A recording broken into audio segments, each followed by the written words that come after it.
এবার গুড্ডি সাহেব এবং আব্বাস বেগের সাথে হাড্ডাহাড্ডি লড়াই লেগে যাবে আগামী পর্বে। বিস্তারিত জানতে সম্পূর্ণ ভিডিওটি দেখতে থাকুন। আসসালামু আলাইকুম প্রিয় দর্শক, সবার কি অবস্থা? হাজির হয়ে গেলাম দীপ্ত টিভির নিবেদিত বকুলপুর সিজন 2 এর 741তম পর্বে। কী সব ঘটতে চলছে তার অগ্রিম খবর নিয়ে। এই পর্বটিকেও মিস করবে না, কারণ এই পর্বে আপনারা দেখতে পারবেন আব্বাস বেগকে দেখা যাবে সে গুড্ডিকে এবার শত্রু ভাবা শুরু করবে। সে ভাববে যে এই গুড্ডি তার শক্তি বাড়ানোর জন্য আব্বাস বেগকে খুন করতে চায়, আর এজন্যই আব্বাস বেগকে দেখা যাবে সে গুড্ডিকে খুন করার জন্য নতুন প্ল্যান তৈরি করবে। আর অন্যদিকে গুড্ডি সাহেবকেও দেখা যাবে সে আব্বাস বেগের প্রতি একটা নেগেটিভ চিন্তাভাবনা শুরু হবে।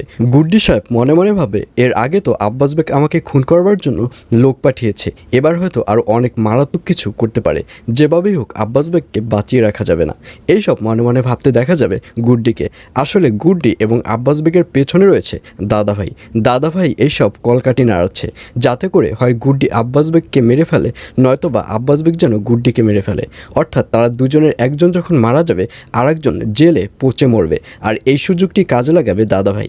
এই সুযোগেই দাদাভাই বকুলপুরে এসে রাজত্ব করবে। এই সব কিছুই হচ্ছে দাদাভাইয়ের প্ল্যান। আর অন্যদিকে আব্বাস বেগ যে চালাকিটি করেছে সেটা নিগার খুব ভালো করেই বুঝতে পারবে। নিগার খুব ভালো করে বুঝতে পারবে যে উগান্ডাকে ছেলে পরিচয় না দেওয়ার পেছনে এই একটাই কারণ রয়েছে, সেটা হচ্ছে নিগারের সাথে যেন উগান্ডার বিয়েটি না হয়। আব্বাস বেগ যদি উগান্ডাকে তার ছেলে পরিচয় না দেয় তাহলে কিছুতেই নিগারের সাথে উগান্ডার বিয়ে হবে না। আর এর পেছনে হয়তো দিবাও রয়েছে। এইসব মনে মনে ভাবতে দেখা যাবে নিগারকে। আর নিগারের যে বাবা রয়েছে আতাকা, সে বলবে, না, এর পেছনে শুধু দিবা নয়, আমার মনে হচ্ছে এর পেছনে গুড্ডিও জড়িত রয়েছে। কারণ কদিন আগেই তো গুড্ডি তোর সাথে একটা ব্যাপার নিয়ে ঝামেলা পাকিয়েছে, আর তখনই তো তুই দেখতে পেরেছিস যে গুড্ডি তোকে দু চোখেই দেখতে পায় না। আর এর জন্যই আমার মনে হচ্ছে এর পেছনে শুধু দিবা নয়, এর পেছনে গুড্ডিও রয়েছে। এইসব নিয়ে আতাকা এবং নিগারকে আলোচনা করতে দেখা যাবে আগামী পর্বে। আর এছাড়াও থাকবে আরও আশ্চর্য সকল ঘটনা। সুতরাং সবাইকে বকুলপুর সিজন 2 এর আগামী পর্ব দেখার আমন্ত্রণ রইল।